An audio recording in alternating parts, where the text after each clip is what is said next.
মুঘল সম্রাট শাহজাহান তার প্রিয়তমা স্ত্রী মমতাজের স্মৃতিতে এই স্মৃতিস্তম্ভটি তৈরি করেছিলেন।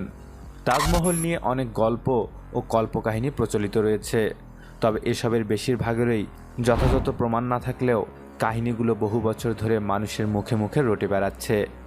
আজ আমরা তাজমহল সম্পর্কিত কয়েকটি রহস্যময় ও দৃঢ় কল্পকাহিনী সম্পর্কে জানব।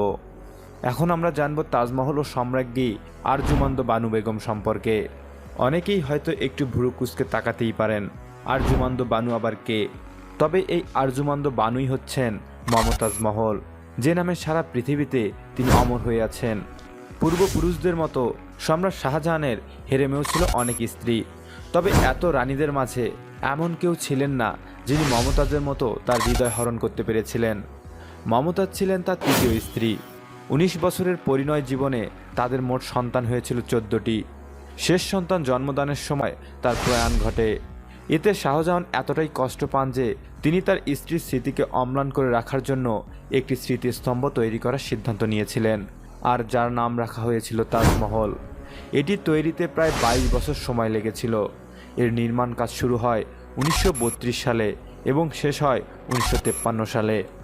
তাজমহল সম্পর্কে একটি খুবই প্রচলিত কল্পকাহিনী হলো, এমন স্মৃতিস্তম্ভ যেন দ্বিতীয়টি আর নির্মাণ করা না হয় তা নিশ্চিত করার জন্য শাহজাহান কারিগরদের হাত কাটতে আদেশ দিয়েছিলেন।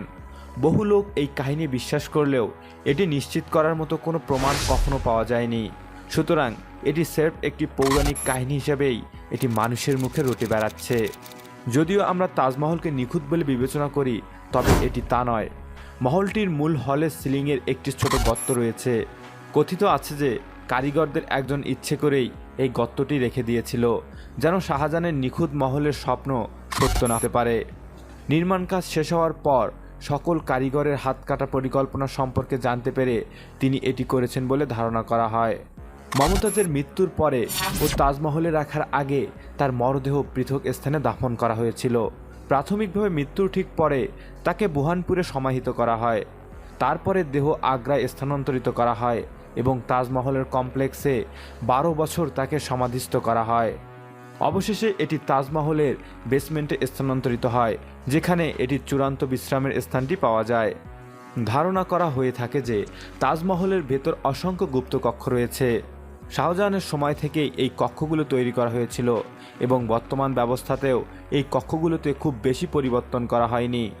অনেকের ধারণা তাজমহলের ভেতরে মন্দির প্রতিষ্ঠা করেছিলেন সম্রাট শাহজাহান, কারণ শ্বেত পাথরের নিচেই একটি লাল পাথরের তৈরি সিঁড়ি চলে গিয়েছে এবং নদীমুখ করে থাকা ২২টি ঘরের মাঝে একটি ঘর রয়েছে, যেটিকে মন্দিরের প্রবেশ কক্ষ হিসেবে নিশ্চিত করেছেন প্রত্নতাত্ত্বিকরা।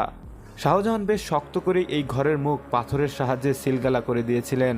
মুঘল অন্য কোনো নিদর্শনের মাঝে এমন কোনো স্থাপনা পাওয়া যায়নি যেখানে এমন চতুরতার আশ্রয় নেওয়া হয়েছিল। তবে এটি নিয়েও জনমনে নানা প্রশ্ন রয়েছে। সত্যি কি শাহজাহান এই কক্ষটি সিলগালা করেছিলেন, নাকি ভারতের প্রত্নতাত্ত্বিক বিভাগের এটি একটি বড় ষড়যন্ত্র?